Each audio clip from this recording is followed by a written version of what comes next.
ஓம் நமசிவாய நமக. நண்பர்களே, பெரியோர்களே, சகோதரிகளே, சென்ற பதிவில் நாம் லக்ன பொருத்தம் என்றால் என்ன, அது எவ்வாறு நம்மளுக்கு வாழ்க்கையில் பல நன்மைகளை செய்யும் என்பதை பற்றி பார்த்தோம். தற்போது குணப்பொருத்தம் என்பதை பற்றி பார்ப்போம். இந்த திருமண பொருத்தத்தில் குணப்பொருத்தம் என்பது இங்கு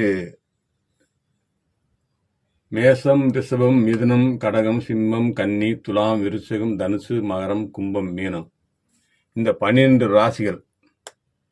இந்த 12 ராசிகளும் உங்களுக்கு இது நெருப்பு ராசி, இது பூமி ராசி, காற்று ராசி, நீர் ராசி. இப்படி நெருப்பு, பூமி, காற்று, நீர், நெருப்பு, பூமி, காற்று, நீர் ராசி என்று பிரிக்கப்பட்டுள்ளது, வகுக்கப்பட்டுள்ளது.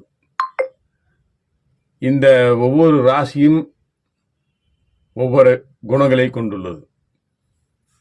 அந்த வகையில்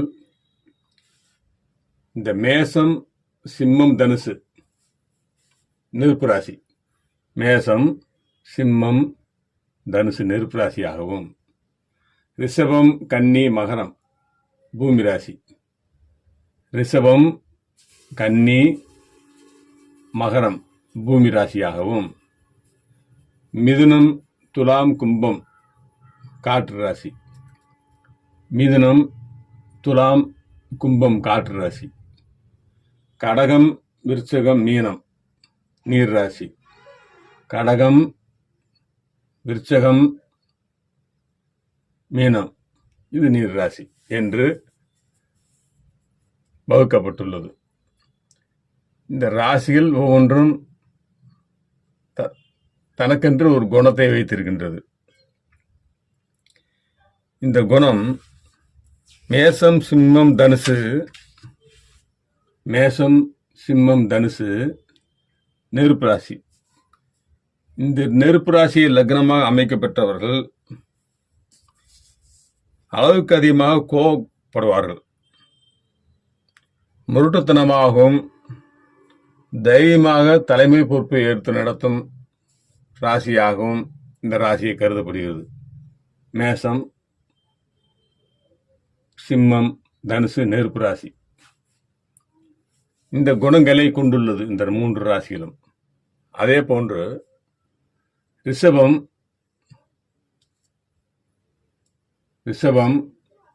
கன்னி, மகரம்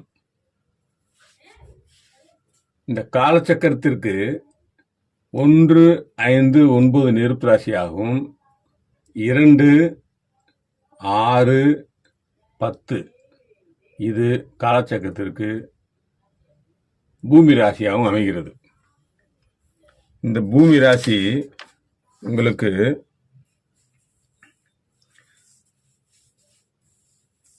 இந்த ராசியை சேர்ந்தவர்கள்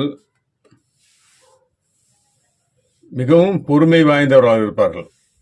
இந்த பூமி ராசியை சேர்ந்தவர்கள் விட்டுக் கொடுக்கும் மனம், அன்பு நிறைந்த மனம், ஒழுக்கத்துடனும் பாசத்துடனும் இருப்பவர்களாகவும் பொறுமைசாலிகளாகவும் இருப்பார்கள். ரிஷபம், கன்னி, மகரம் இந்த ராசிகாரர்கள் எப்பொழுதுமே இந்த தனித்தன்மையான ஒரு குணங்களை பெற்றிருப்பார்கள். அதைத்தான் நிலம் என்று குறிப்பிடப்படுகிறது. பூமி ராசி நிலம் என்று குறிப்பிடப்படுகிறது. பூமி என்றாலே பொறுமையானது என்றுதானே அர்த்தம். எதையும் தாங்கிக் கொள்ளும் மனம் படைத்தது என்பதை பொறுத்து பூமி ராசியை அவ்வாறு குறிக்கப்படுகிறது. அதே போன்று மிதுனம், துலாம், கும்பம் ராசி காற்று ராசி. இந்த காற்று ராசி என்பது மிதுன ராசி, காலச்சக்கரத்துக்கு 3ஆம் இடம். துலாம் காலச்சக்கரத்துக்கு 7ஆம் ராசி. அதே போன்று 11ஆம் பாவம், காலச்சக்கரத்துக்கு 11ஆம் பாவம், இதுவும் காற்று ராசி. இந்த 3 ராசியில் உள்ளவர்கள்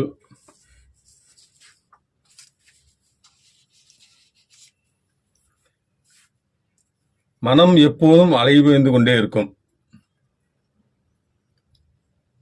ஆணவ குணம், தற்பெருமை உள்ளவராக இருப்பார்கள். ஆராய்ச்சி, அறிவு புடைசூழ சந்தோஷமும் புத்துணர்ச்சியும் எந்த நேரமும் சிந்தித்து கொண்டே இருப்பார்கள். இந்த காற்று ராசியின் தன்மை அந்த குணங்களை குறிக்கிறது. கடகம், விருச்சிகம், மீனம். காலச்சக்கரத்திற்கு கடகம் 4ஆம் பாவமாகவும், விருச்சிகம் 8ஆம் பாவமாகவும், மீனம் 12ஆம் பாவமாக அமைகிறது. இந்த 3 ராசிகளும் உங்களுக்கு நீர் ராசிகள் என்று அழைக்கப்படுகிறது. இந்த ராசியை சேர்ந்தவர்கள் இலகிய மனம் கொண்டவர்களாகவும், பிறருக்கு அவர்களுக்கு தெரிந்ததை கற்பிக்கும் மனோபாவம் உடையவர்களாகவும்,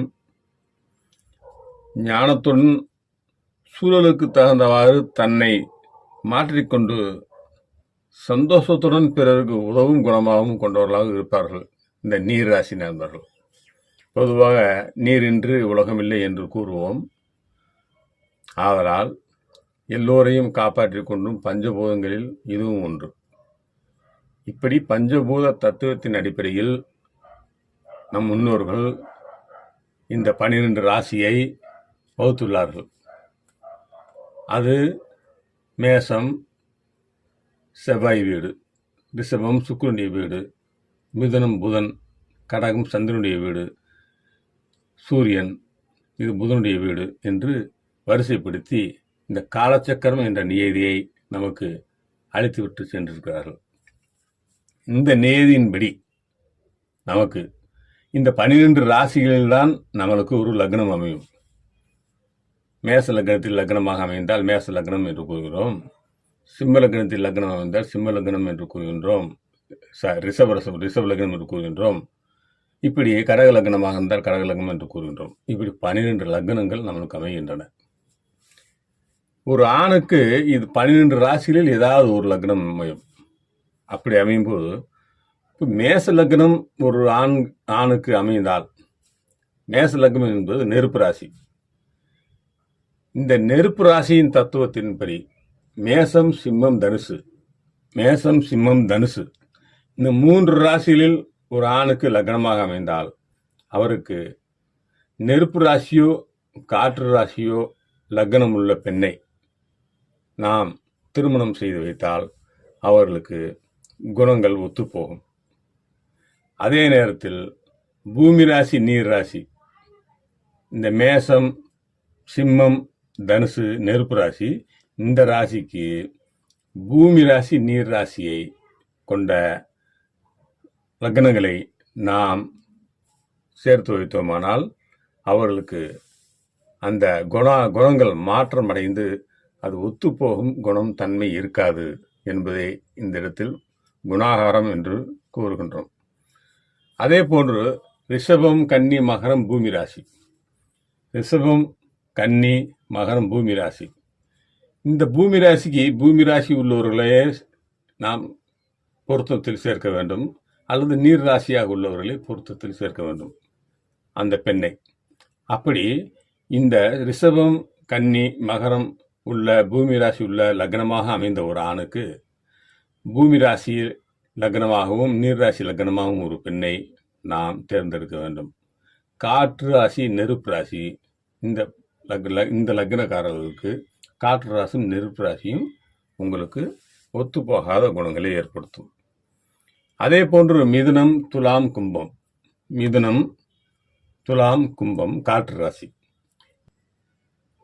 காற்று ராசி நெருப்பு ராசி என்ற ஒரு பெண் ஜாதகத்தில் உள்ள லக்னத்தை நமக்கு அமைத்தால் நம்மளுக்கு அவர்களுக்கு மனம் ஒத்துப்போகும், குணங்கள் ஒத்துப்போகும். நீராசி பூமி ராசியை நாம் ஜாதகத்தில் லக்னமாக எடுத்து அமைக்கும்போது அவர்களுக்கு வாழ்க்கையில் மனதளவில் இருவருக்கும் ஒரு ஒற்றுமையான குணங்கள் இருக்காது என்பதையே இந்த இடத்தில் காட்டுகிறது. அதே ஒரு கடகம் விருச்சகம் மீனம் என்பது நீர் ராசி நண்பர்களே. இந்த நீர் ராசிக்கு நீர் ராசி பூமி ராசி உள்ள லக்னத்தை தேர்ந்தெடுக்க வேண்டும். கடகம் என்பது காலச்சக்கரத்துக்கு 4ஆம் வீடு, விருச்சிகம் என்பது காலச்சக்கரத்திற்கு 8ஆம் வீடு, மீனம் என்பது காலச்சக்கரத்துக்கு 12ஆம் வீடு.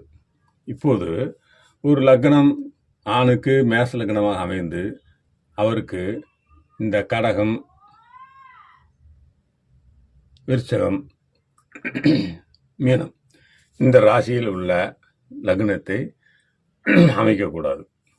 அவர்களுக்கு நீர் ராசி பூமி ராசி உள்ள லக்னத்தை அவருக்கு அமைக்க வேண்டும். இப்பொழுது இந்த 12 ராசிகளில் உங்களுக்கு எந்த ராசி லக்னமாக அமைகிறதோ அது நெருப்பு ராசியாகவும், இந்த ராசி பூமி ராசியாகவும் இப்படி நம்மளுக்கு லக்னம் அமையும். அந்த ராசிகளுக்கு தகுந்தபடி அந்த ராசியின் குணாகரங்களை பொறுத்து நாம் பொருத்தம் பார்க்கும்போது ஒவ்வொரு ராசிக்கும் நெருப்பு ராசிக்கு பூமி ராசி நீர் ராசி ஆகாது, பூமி ராசிக்கு காற்று ராசி நெருப்பு ராசி ஒத்து போகாது, காற்று ராசிக்கு நீர் ராசி பூமி ராசி ஒத்து போகாது, நீர் ராசிக்கு நெருப்பு ராசி காற்று ராசி சேர்க்கக்கூடாது. இப்படி குணாகாரங்களை வைத்துள்ள காலச்சக்கரத்தின் அடிப்படையில் உங்களுக்கு எந்த லக்னம் அமைகிறதோ அந்த லக்னத்திற்கு இந்த ராசிகள் பொருத்தமில்லாத ராசிகள் என அழைக்கப்படுகிறது. இதுவே உங்களுக்கு குணம் அவருடைய சேர்ந்து வாழும்போது ஒற்றுமையுடன் வாழ்வதற்கு தகுதியை பெற்றுத்தரும் இந்த பொருத்தங்களை பார்க்கும்போது குணப்பொருத்தம் என்று கூறப்படுகிறது. நண்பர்களே, இப்படி பாஸ்கரா அஸ்ட்ராலஜி ஐயா குருநாதர் அவர்கள் தற்காலத்தில் எவ்வாறு எல்லா துறையிலும் பரிணாம வளர்ச்சி அடைந்து நாம் இன்று விஞ்ஞானத்திலும் ஞான மார்க்கத்திலும் ஆன்மீகத்திலும் சென்று கொண்டிருக்கின்றோமோ அதே போன்று ஜோதிடத்துறையிலும் நாம் இந்த பொருத்தம் பார்க்கும்போது இதுபோன்று அமைப்புகளை கொண்ட ஜாதகங்களை நாம் இணைக்கும்போது அவர்கள் வாழ்க்கையில் மனமைதியுடனும் சந்தோஷமாகவும் திகழ்வார்கள் என்பதில் எந்த விதமான சந்தேகமும் இல்லை. ஆதலால் ஜாதகம் பொருத்தம் பார்க்கும்போது சென்ற பதிவில் லக்னத்தை பொருத்தத்தை பற்றி பார்த்தோம். இந்த பதிவில் குணப்பொருத்தத்தை பற்றி நாம் பார்த்துள்ளோம். இப்படி ஒவ்வொன்றையும் நாம் அடுத்தடுத்த பதிவில் பார்ப்போம். நன்றி நண்பர்களே. குருநாதர் அவர்களுக்கும் நன்றி, வங்காள பரமேஸ்வரிக்கும் நன்றி.